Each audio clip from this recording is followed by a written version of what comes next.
اعوذ باللہ من الشیطان الرجیم۔ پناہ مانگتا ہوں میں اللہ کی شیطان مردود کے شر سے۔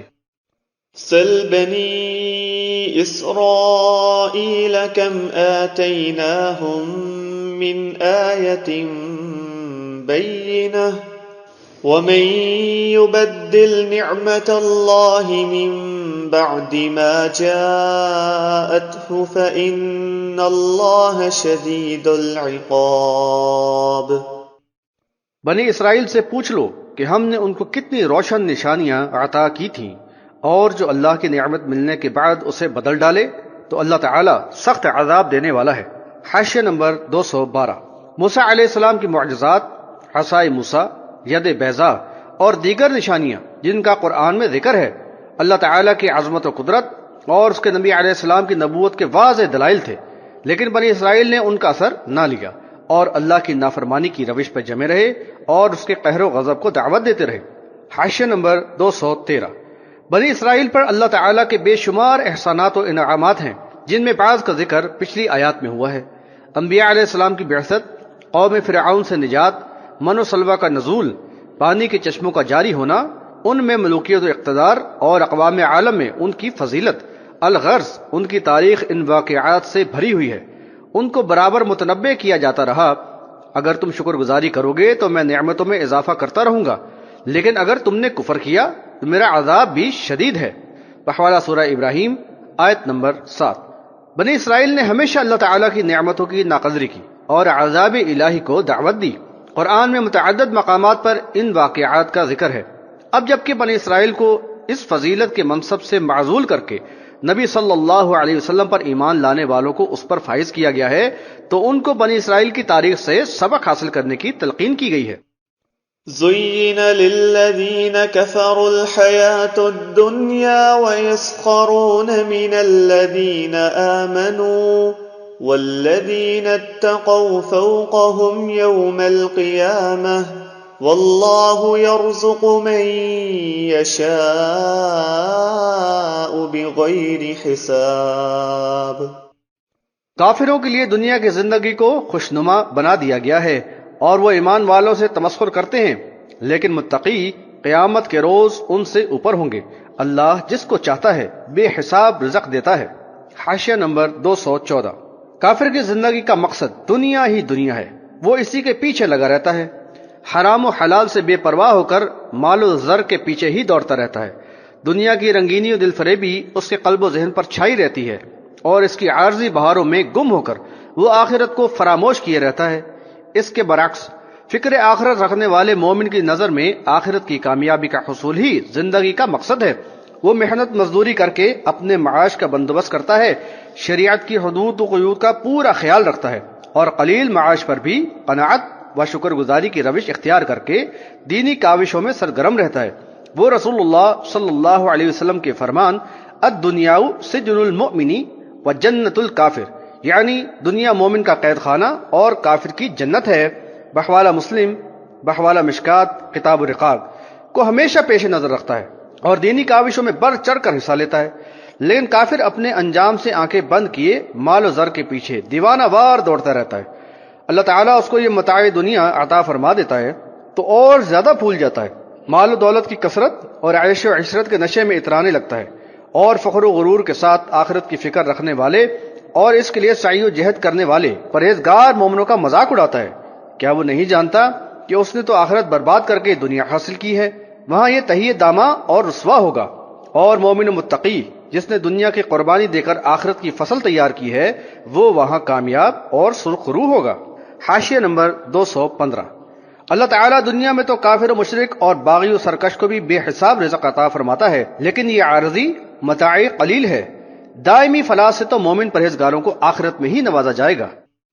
كان الناس أمة واحدة فبعث الله النبيين مبشرين ومنذرين وأنزل معهم الكتاب بالحق ليحكم بين الناس فيما اختلفوا فيه وما اختلف فيه إلا الذين أوتوه من بعد ما جاءتهم البينات بغيا بينهم فهدى الله الذين آمنوا لما اختلفوا فيه من الحق بإذنه والله يهدي من يشاء إلى صراط مستقيم۔ لوگ ایک ہی امت تھے، پھر اللہ تعالیٰ نے انبیاء کو خوشخبری سنانے اور ڈرانے والا بنا کر بھیجا اور ان کے ساتھ کتابیں برحق نازل فرمائی تاکہ وہ لوگوں کے درمیان ان امور کا فیصلہ کریں جن میں انہوں نے باہم اختلاف کیا۔ جن کو کتاب دی گئی تھی انہوں نے واضح دلائل آ جانے کے بعد بھی آپس میں ضد کی وجہ سے اس میں اختلاف کیا، لہذا اللہ نے ایمان والوں کو ان کے اختلافی معاملات میں اپنے اذن سے حق کے مطابق ہدایت عطا فرما دی، اور اللہ جس کو چاہتا ہے سیدھی راہ دکھا دیتا ہے۔ حاشیہ نمبر 216۔ انسان کے ذہنی و فکری ارتقاء کے جو نظریات انسانوں نے پیش کی ہیں ان کا حقیقت سے کوئی تعلق نہیں۔ کتاب اللہ تو یہی بتاتی ہے کہ آدم علیہ السلام کو دنیا میں بے علمی اور بے خبری کی کیفیت میں نہیں بھیجا گیا، بلکہ وہ علم و آگہی کے ساتھ ساتھ توحید باری تعالیٰ پر مبنی نظام حیات لے کر آئے اور اپنی نسل کو اسی کی تعلیم دی۔ اس طرح اللہ اور اس کے رسول اور یوم آخرت پر ایمان کا شعور رکھنے والے ایک جماعت میں منسلک مسلم ہی اس زمین پر پھیلتے رہے، لیکن نبیوں کی وفات کے بعد صورتحال بدلتی رہی۔ شیطان کی وسوسہ اندازیوں، شیاطین الانس، علماء و مشائخ اور ارباب اختیار و اقتدار کی مشترکہ کوششوں نے انہیں دین اسلام پر نہ رہنے دیا۔ اختلافات کا شکار ہو کر اعتصام بحبل اللہ سے منحرف ہوئے، فرقوں میں تقسیم ہوئے، پھر ان پیشہ ور اکابرین نے دین میں نئی راہیں نکالی، لوگوں کو کتاب اللہ کی ہدایت سے دور کر کے شرک و بدعات کا عادی بنا کر دین اسلام سے دور کر دیا۔ حاشیہ نمبر 217۔ مختلف امتوں میں اختلاف و افتراق اور گمراہی کا یہ سلسلہ نسل بعد نسل چلتا رہا۔ اللہ تعالیٰ فرماتا ہے کہ اختلاف بے علموں نے نہیں بلکہ علم والوں یعنی گروہ علماء نے علم کے ہوتے ہوئے اپنی ضد کی بنا پر کیا۔ بہرحال اللہ کی طرف سے اصلاح کے لیے انتظام کیا جاتا رہا اور ان کی ہدایت و رہنمائی کے لیے انبیاء متواتر آتے رہے۔ ہر نبی علیہ السلام اور اس پر نازل شدہ کتاب نے اختلافات کو ختم کیا اور ایمان والوں کو اعتصام بحبل اللہ کے ذریعے ایک جماعت بنا دیا۔ ایمان لانے والوں کو جنت کی خوشخبری سنائی اور کفار کو اللہ کے عذاب سے ڈرایا، یہاں تک کہ اللہ کے آخری نبی محمد صلی اللہ علیہ وسلم کی بعثت ہوئی۔ آپ صلی اللہ علیہ وسلم نے بھی لوگوں کو توحید کی دعوت دی اور ہر قسم کی گمراہی اور تمام اختلافات کی بے خونی کر دی، بحوالہ سورۃ الشورى آیت نمبر 13۔ نمبر 1، لوگوں پر واضح کر دیا گیا کہ تفرقہ پردازی ایمان کے منافی مشرکانہ انداز ہے، بحوالہ سورۃ الروم آیات نمبر 31 اور 32۔ نمبر 2، ان کو بتایا کہ ابراہیم علیہ السلام کا کسی بھی فرقے سے تعلق نہ تھا، وہ نہ یہودی تھے اور نہ نصرانی بلکہ یکسو مسلم تھے، وہ مشرک اور بت پرست نہ تھے بلکہ بت شکن تھے۔ نمبر 3، یہود و نصارہ کو جھنجھوڑا گیا کہ انبیاء علیہ السلام کو ابن اللہ قرار دے کر اللہ کی ذات میں شریک کرنا اللہ تعالیٰ کی غیظ و غضب کو بھڑکانے والا جرم ہے۔ عزیر اور عیسیٰ علیہ السلام اللہ کے بندے ہی تھے اور عیسیٰ علیہ السلام محض اللہ کے رسول تھے۔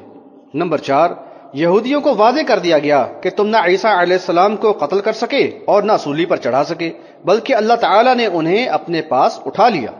اس طرح ان کے اختلافی امور اور خود ساختہ باطل نظریات کا قلع کما کر دیا گیا اور ایمان لانے والوں کے لیے دین حق کو آئینے کی طرح صاف اور ہر قسم کی شکوک و شبہات سے یکسر پاک کر دیا گیا۔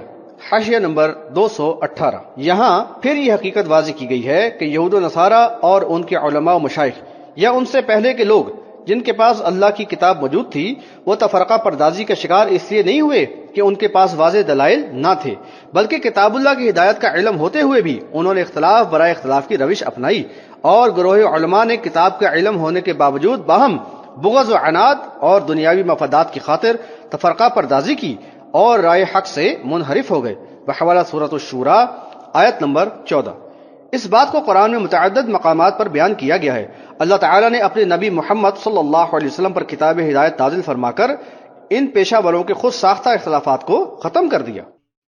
ام حسبتم ان تدخلوا الجنة ولما يأتكم مثل الذين خلوا من قبلكم مستهم البأساء والضراء وزلزلوا حتى يقول الرسول والذين آمنوا معه متى نصر الله ألا إن نصر الله قريب۔ کیا تم نے یہ گمان کر لیا ہے کہ تم جنت میں چلے جاؤ گے، حالانکہ ابھی تم پر وہ آزمائشی حالات تو آئے ہی نہیں جو تم سے پہلے لوگوں پر آئے تھے۔ وہ سختیوں اور مصائب سے دوچار ہوئے اور ان کو ہلا کر رکھ دیا گیا، یہاں تک کہ رسول اور ان کے ایماندار ساتھی پکار اٹھے کہ اللہ کی مدد کب آئے گی، سنو اللہ کی مدد بس قریب ہی ہے۔ حاشیہ نمبر 219۔ مومنوں پر زور دیا جا رہا ہے کہ وہ آزمائشوں میں ثابت قدم رہیں اور صبر کا دامن کبھی نہ چھوڑیں۔ ان کو آگاہ کیا گیا کہ وہ ضرور بالضرور آزمائشوں میں ڈالے جائیں گے تاکہ کھرے اور کھوٹے، مخلص اور منافق کی پہچان اور چھانٹ ہو جائے، بحوالہ سورۃ العنکبوت آیات نمبر 2 اور 3 اور بحوالہ سورہ آل عمران آیات نمبر 146 اور 179۔ چنانچہ مکی دور میں ایمان والوں کو شدید آزمائشوں سے دوچار کیا گیا، آل یاسر پر جور و ستم کے پہاڑ توڑے گئے، لیکن مومنوں کو کسی انتقامی کارروائی کی اجازت نہ تھی، بلکہ ان کو مصائب و مشکلات پر صبر و ثابت قدمی ہی کی تلقین کی جاتی رہی۔ چنانچہ خباب بن الارت رضی اللہ عنہ سے روایت ہے کہ رسول اللہ کعبہ کے سائے میں چادر کا تکیہ بنائے ہوئے بیٹھے تھے کہ ہم نے شکایت کی کہ کیا آپ صلی اللہ علیہ وسلم ہمارے لیے اللہ سے مدد طلب نہ کریں گے، ہمارے لیے دعا نہ فرمائیں گے؟ آپ صلی اللہ علیہ وسلم نے فرمایا کہ تم سے پہلے جو لوگ تھے انہیں زمین میں گڑھا کھود کر کھڑا کیا جاتا اور آرے سے 2 ٹکڑے کر دیا جاتا، کسی کے جسم پر لوہے کی کنگھی پھیری جاتی اور کھال کو گوشت سے اور گوشت کو ہڈی سے جدا کر دیا جاتا، لیکن یہ جور و ستم ان کو دین سے نہ روک پاتا۔ اللہ کی قسم یہ کام مکمل ہو کر رہے گا یہاں تک کہ ایک سوار صنعاء سے حضر موت تک جائے گا اور اس کو اللہ کے سوا کسی کا خوف نہ ہوگا، اور بکریوں کے ریوڑ کو بھیڑیے کے سوا کسی کا ڈر نہ ہوگا، لیکن تم عجلت سے کام لے رہے ہو۔ بحوالہ بخاری کتاب الاکراہ۔ آزمائشیں ایمان والوں کی تربیت کا حصہ ہوتی ہیں، اور آزمائشوں میں ثابت قدمی ان کو اور زیادہ پختہ کار اور پورے اعتماد بنا دیتی ہے اور عزم و حوصلے میں اضافہ کرتی ہے۔ آزمائش میں صبر و ثبات پر مومنوں کو اجر ملتا ہے اور ان کے درجات بلند ہوتے ہیں۔ بحوالہ سورۃ البقرہ آیات 155 اور 156۔ اور یہ بھی اللہ کی سنت ہے کہ آزمائش جب انتہا کو پہنچتی ہے تو اللہ کی مدد آتی ہے اور دین اسلام کو غلبہ حاصل ہوتا ہے۔ يسألونك ماذا ينفقون قل ما أنفقتم من خير فللوالدين والأقربين واليتامى والمساكين وابن السبيل وما تفعلوا من خير فإن الله به عليم۔ لوگ تم سے پوچھتے ہیں کہ کیا خرچ کریں، کہہ دو کہ تم جو مال بھی خرچ کرو وہ والدین پر، رشتہ داروں پر، یتیموں، مسکینوں اور مسافروں پر ہو، اور جو نیک کام بھی تم کرتے ہو اللہ اسے خوب جانتا ہے۔ حاشیہ نمبر 220۔ انسان اپنی حلال کمائی میں سے اللہ کی راہ میں خرچ کرے، یہ ایمان کے لازمی تقاضوں میں سے ہے۔ آگے جا کر یہ بھی بتا دیا گیا کہ اپنی بچت میں سے اللہ کی راہ میں خرچ کرو، بحوالہ سورۃ البقرہ آیت نمبر 219۔ یہاں یہ واضح کیا گیا کہ انفاق کن پر کیا جائے۔ صلہ رحمی کے حقداروں میں سب سے پہلے حق والدین کا ہے، پھر دیگر رشتہ داروں کا۔ ان حقوق کو پورا کر کے مال اللہ کے حکم کے مطابق یتیموں، حاجت مندوں اور مسافروں کی ضروریات پر خرچ کیا جائے۔ مساکین یا حاجت مند صحیح معنوں میں وہی ہیں جو اپنی معاش کے لیے محنت تو کرتے ہیں لیکن ان کی کمائی سے ان کی ضروریات پوری نہیں ہوتی، اور ان کی غیرت انہیں کسی سے سوال کرنے میں بھی مانع ہوتی ہے۔ یہ بات بھی قابل ذکر ہے کہ اپنی خواہشات کے مطابق مال کو صرف اپنے اور اہل و عیال کے اوپر خرچ کر لینا بشری کمزوری ہے، اور اس میں بسا اوقات اسراف کا بھی امکان ہوتا ہے جو شیطانی عمل ہے۔ اس کے برعکس اس کو اللہ کا دیا ہوا مال سمجھتے ہوئے اس کی مرضی و منشا کے مطابق خرچ کرنا عین عبادت ہے اور باعث اجر۔ كتب عليكم القتال وهو كره لكم وعسى أن تكرهوا شيئا وهو خير لكم وعسى أن تحبوا شيئا وهو شر لكم واللہ یعلم وانتم لا تعلمون۔ تم پر قتال فرض کیا گیا ہے اور وہ تمہیں ناگوار ہے، اور ممکن ہے کہ جو چیز تمہیں ناپسند ہو وہی تمہارے لیے بہتر ہو، اور جو چیز پسند کرتے ہو وہ تمہارے لیے بری ہو۔ اللہ جانتا ہے اور تم نہیں جانتے۔ حاشیہ نمبر 221۔ قتال کی فرضیت کے ساتھ ہی اس کی اہمیت کا احساس دلایا جا رہا ہے۔ دراصل ہجرت کے بعد کچھ منافقانہ ذہن رکھنے والے بھی ایمان والوں کے صفوں میں شامل ہو گئے تھے۔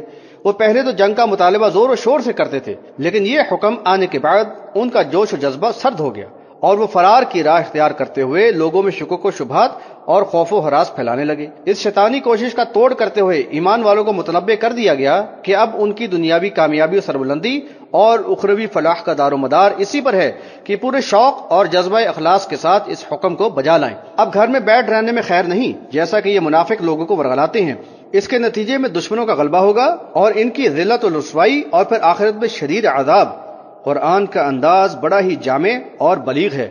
ایمان والوں کو ایک ذرعی اصول سمجھا دیا گیا: اپنے رب کا حکم برضا و رغبت بجا لایا کرو، خواہ وہ تمہیں بظاہر کیسا ہی سخت اور دشوار گزار کیوں نہ معلوم ہو، لیکن بالآخر اس میں تمہارے لیے فلاح و خیر ہی ہوگی۔